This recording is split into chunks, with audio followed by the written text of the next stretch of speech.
Morning folks, welcome back to UK Here We Grow. Well, it's a pretty grey old day today, so I thought before I head over to my allotment, I've got some things I want to get on with over there. I thought I'd give you a quick update on the poultry, the chickens down the end of the garden here, and maybe talk through some of the things that you're going to need if you're going to keep chickens, basically, just the basics. So let's get over to the shed in here and I'll show you some of the bits and pieces you're going to need. Okay, so the first two things you're going to need is something for water and something for food. These are relatively cheap actually. I think both of these come as a kit, well, a pair. I got them on eBay. I think they were less than £7. So this is the water holder. It holds about 3 litres. 4 chickens are going to empty that in 2 days, but ideally you want to be changing the water sort of daily. So one of those, brilliant. This holds about, I think it's about 4 litres of food. They're good dispensers. It's got the loop on the top and you can hang that from inside the coop. Keeps it off the ground, which obviously, if you're not completely rat proof, helps. So one of those. Next, food. Let's talk about that. Now I'm feeding my chickens on this stuff, which is basically layers pellets. This is an organic one, great for chickens. It's a completely balanced diet. It's got everything in there that they need. The other thing as well, while we're talking about feed, is the grit, which you give for chickens, which is this stuff. I normally mix that grit, this stuff here. It's quite coarse, as you can see. I mix that in with the food. And the reason for that is a little tip that I got is that if you put grit separately to the feed, they won't touch it. They won't go nowhere near it. So if you just mix a little bit of the grit in with the feed, then they will actually take that on board. And they need grit, and they keep it in their crop, because basically what they do with that is it helps them break down their food. So quite important to have it. There's various different types of layers pellets you can get as well, all different prices on it and quantities. If you've only got a few chickens, you can afford to expend a little bit extra on your girls, but otherwise if you've got like 50 odd, then you might want to look for a cheaper one. Chicken heaven right there. This is basically corn, maize, a bit of sweet corn all mixed in. The girls will go nuts for corn. In fact, you can train them to come running if you just get a little cup of it, like a little plastic cup, put a bit of corn in there and give it a shake. Very, very quickly chickens work out that means treat time. Go easy with this though. You really only want to feed this every other day. It's quite rich. It gives you wonderful eggs as well, but they go crazy for it. It's corn. Bedding. Now you can use straw, nothing wrong with that. However, straw can get quite messy, so I prefer to use straightforward wood chips.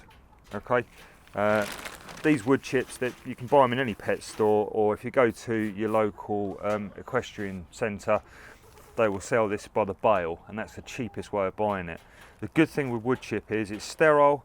It smells quite nice, and also it's very, very absorbent, so it allows you to pick up or clean out the chicken poop, as it were, quite nicely. You can just pick it up. It's almost bone dry by the time you're getting ready to dispose of it. Don't throw it away. Put it all in another bag. Take it over to your allotment or into your compost bin. Great. What have we got? Oh yeah, this stuff. Nutrimin. This is basically unpasteurised cider apple vinegar. This stuff is pretty much a really all-rounder tonic for chickens. It helps with their bone growth, helps with the shells and egg production. It also helps them when they're in sort of times of stress, i.e. when they're molting, so when their bodies are under quite a bit of stress. I just apply to one of those, one of the water containers, just a cap full of that, and I give that probably every other week, something like that. Cheap as chips as well, again, good old eBay. I think it was about £6, something like that, and there's a litre there. It's going to last for ages. Finally, and probably one of the most important things, is red mite control. Now, red mites are the nemesis of a chicken.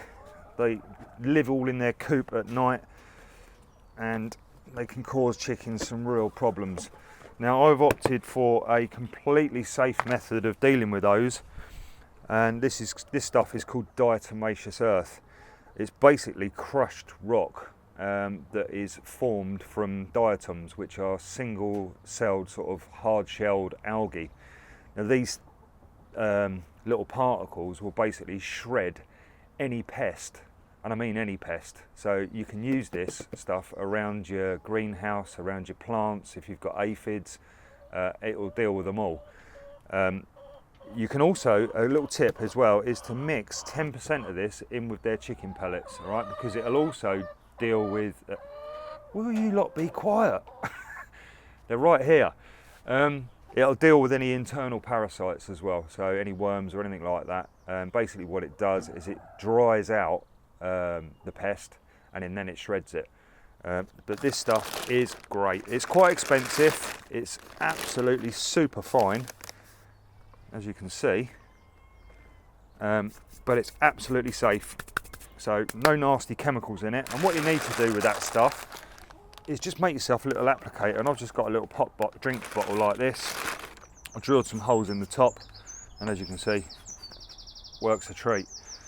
And you basically apply that all around the coop, anywhere where the birds are sleeping, because red mites are really quite active at night, and they're attracted by carbon dioxide as well, so they'll know where the chickens are. But this stuff will deal with them.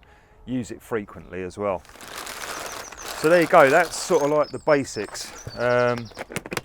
If you've got cockerels, you're going to need to have some shears for dealing with their spurs, but I haven't got cockerels. I've only got the girls, and I'm getting about 4 eggs a day from them now, so they're right on their laying period. Right, I'm going to swing the camera around and let you see the girls, because you haven't seen them yet.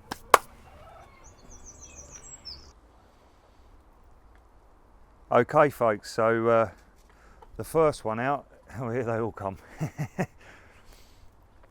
Right, so these are my 4 girls. It's all right, don't you worry. They do this sometimes when they're, it's like a natural reflex. They just grip hold of the ground. This one here is called Snowy. Go on, off you go. She's just laid this morning, so that was my first egg. This one is she's actually my little one's favourite. She named her Snowy, very original. The brown one is a Warren, and she is what my uncle describes as a laying machine. Brilliant if you've got kids. The brown ones, they're really, really docile, really friendly. She's quite smart as well. The next one, which is the black one here, with the gold front, she's a Boven Nera, or Mrs. Pepperpot, and we quite like the name Mrs. Pepperpot, so we kept that one. The brown one's called Chocolate, by the way. My little niece named her. Now this black one in here, if I can get them over, hang on.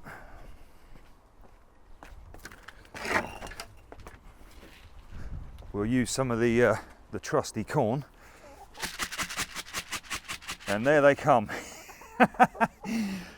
So yeah, this one here, she's a bit of a terrorist really. Crazy one, that one.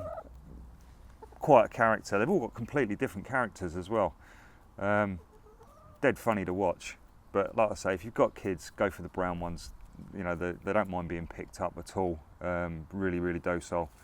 But they're going to have a good old scratch around out here in a bit of a range. And I normally let them out for at least an hour a day, weather permitting. So yeah, there's the girls. Anyway, I want to show you just one final thing that I did on the coop itself, a little modification. And then that's it for today. Okay, so the one little modification I did do to the coop, because I felt that the girls needed it, was I put this perch in.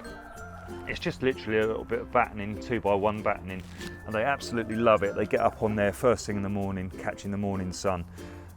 In fact, all 4 of them jump up on there quite often. It's quite funny to watch. But anyway, that's it, guys. Thanks for watching, liking and subscribing, and we'll see you in the next one. Please don't forget to give us some suggestions for that the black chicken that we haven't got a name for yet. And that's the Sussex reverse bird. Anyway, till the next time, see you soon.